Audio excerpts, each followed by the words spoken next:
Good morning dear students, मैं doctor नीलम गुप्ता आप BSc part 2 के विद्यार्थियों को अपना अगला topic specific heat of a diatomic gas आज हम चर्चा करेंगे।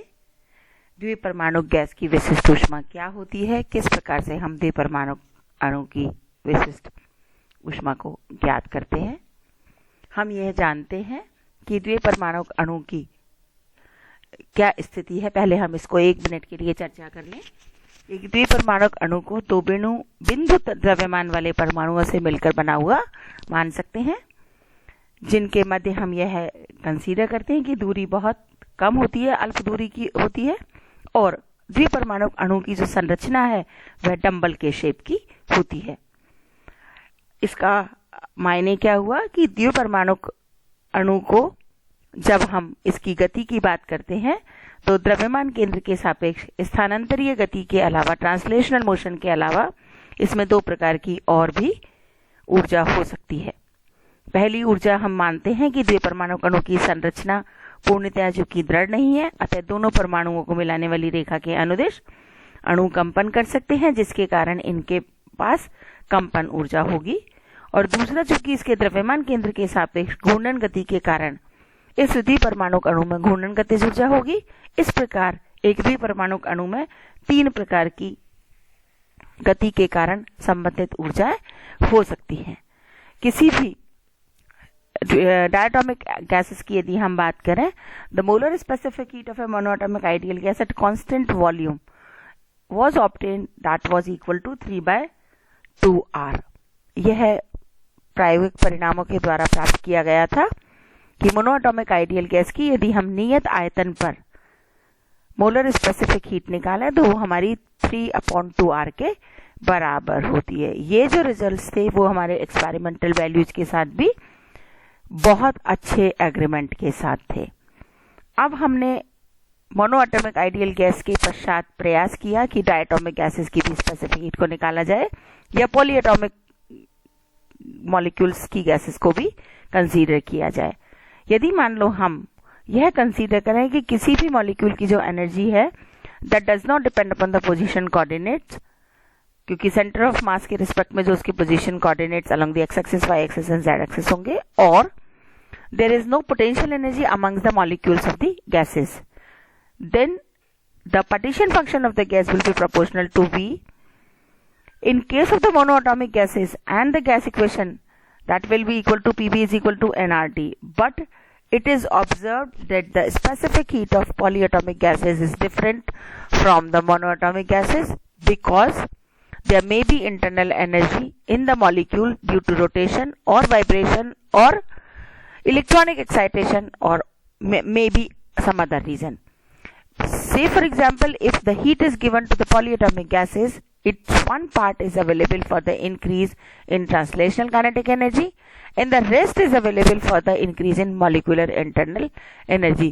Since the temperature T is proportional to the mean translational kinetic energy, thus for a given fixed energy, the increase in the temperature of the polyatomic gas is less than the increase in the monatomic gas. As a result, corresponding to specific heat is मोर। क्योंकि ideal gases के cases में या monoatomic ideal gas के cases में हमने consider किया था कि जो टेम्परेचर को अगर हम इंक्रीज करते हैं तो that is only directly proportional to the translational kinetic energy. But in case of the diatomic gases, translational energy के साथ साथ डायटोमिक गैसेस के मॉलिक्यूल्स की संरचना के कारण उनमें टेम्परेचर को बढ़ाने के साथ साथ ट्रांसलेशनल एनर्जी के बढ़ने, काइनेटिक एनर्जी के बढ़ने के साथ साथ कुछ और भी एनर्जी बढ़ती है due to the increase in internal energy of the molecule.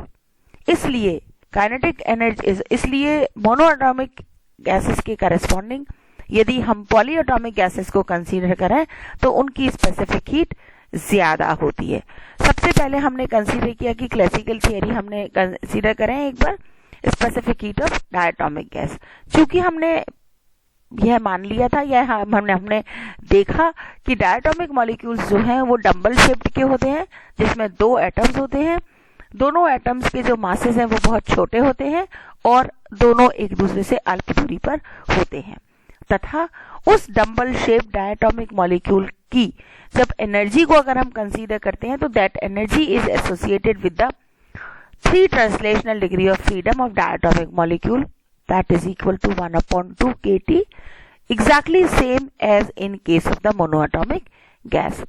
Since we know that the kinetic energy of rotation is proportional to the square of the angular velocity, therefore by the law of expectation of energy may also be applied in this case. Thus the energy associated with each rotational degree of freedom is 1/2 kT. The atoms are assumed as point masses. Therefore the rotation above the line joining these point masses is meaningless, or the moment of inertia of the atomic molecule is negligible about this line. But and only 2 rotational degree of freedom are effective about the axis perpendicular to the line joining the atom. So finally, if we consider the total energy associated in the vibration along the line of joining the atom is kT. Why kT? Because 1/2 kT for the kinetic energy and 1/2 kT for the potential energy. So if we calculate the mean energy of a diatomic molecule, that will be equal to 3/2 kT for translational motion, kT for rotational motion, and again kT for vibrational motion. So if the total energy of an ensemble of n molecules is U, if the total internal energy is represented by U, then we can say U is a sum of translational and rotational and vibrational.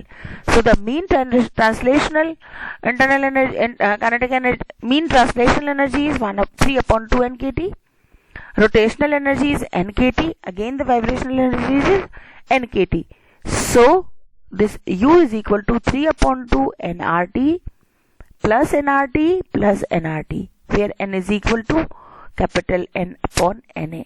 That is equal to number of molecules, and R is equal to Kna, where Na is the Avogadro number. So the molar internal energy U naught is equal to U upon N, that is equal to 7/2 RT as 3/2 RT plus RT.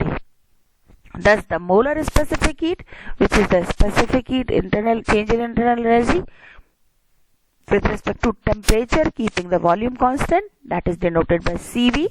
It is equal to 3/2 R plus R means it is equal to 7/2 R.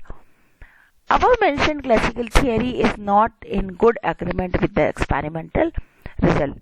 This result which we have obtained by using the classical theory is not in good agreement with the experimental result.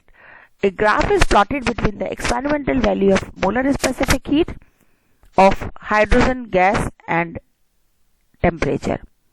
At very low temperature, I will show the graph for you.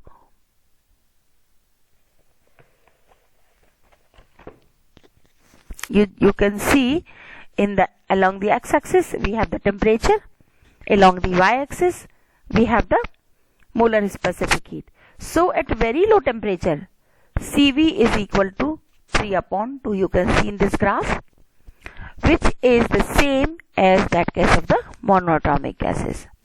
But as the temperature increases, Cv is also increases. At nearly room temperature, it becomes equal to 5/2 R, which is equal to the theoretical value of Cv when rotational or vibrational energy is added with the translational energy. At very high temperature, the experimental value of Cv reaches to 7/2 when all 3 types of energies are included in the internal energy. So this is the graphical representation of molar specific heat with temperature. The scientist Einstein was the first physicist who gave the explanation in 1907 for the variation of specific heat with temperature. And he used the concept of quantization of energy, which was proposed by the Planck in explaining the spectrum of blackbody radiations. According to quantum mechanics, the energy of a rotational or vibrational motion molecule is restricted to a certain value out of the set of discrete energy values. Therefore, energy cannot be manifested as a continuous function of those coordinates which describe the states, and corresponding phase points are not distributed continuously in phase space. Thus, this concept does not fulfill the condition on which the law of equipartition of energy is applicable. So, according to quantum mechanics, the rotational energy of a molecule can be any one of the set of the rotational energy. So, the rotational energy is equal to n into n plus 1 h cross square 8 pi square into I, and the vibrational energy of a molecule can be any one of the set of the vibrational energy, that is equal to n plus 1 upon 2 h nu, where n is equal to 0, 1, 2, 3 and h is a Planck constant. I is moment of inertia of a molecule about its center of mass, and nu is the vibrational frequency. These equations can be derived by the concept of the quantum mechanics.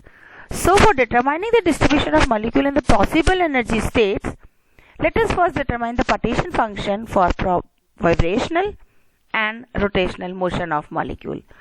सबसे पहले हम partition function निकालते हैं vibrational और rotational motion के तहत.